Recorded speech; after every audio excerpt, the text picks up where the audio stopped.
This is the Huckabay residence. I'm in the front yard. We're looking at the irrigation system. So starting off with the two agapanthus here, they're pretty stressed out, and a lot of it is dead already.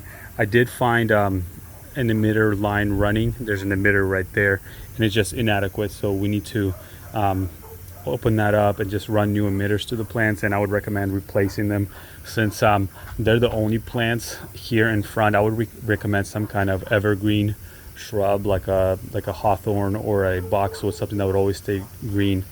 So we'll recommend that, and then possibly even kind of continuing that and planting some over there. There are some drip lines there that aren't being used. We need to plug those off. For the lawn, looks like at some point this pathway, concrete pathway, was added, and some sprinklers were moved, so the spacing is all off. Like, strictly speaking, all of the sprinklers are working and they're all aligned in the right direction. It's just the problem is some of them are too short, so they're not popping up high enough, so I recommend replacing those.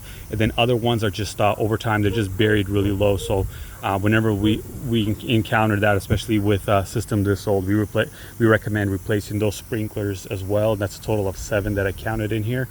Also, the spacing is off, especially here. You can see how these two are super close, and then this gap here doesn't have a sprinkler, so we'll have an option to install a sprinkler here.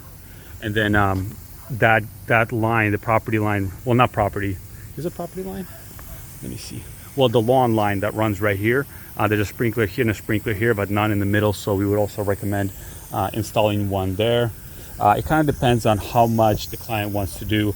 The other problem is station number 3, that runs all the sprinklers over there, and that's a total of 10 sprinklers.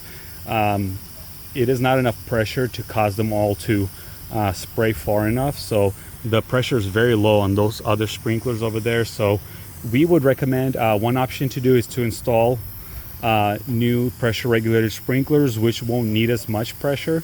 So you could run this zone on with 10 sprinklers using some nozzle. It's called an MP rotator nozzle and a PRS 30 sprinkler from Hunter. Those use basically half the pressure of a typical sprinkler, and that way we would be able to make those sprinklers function properly.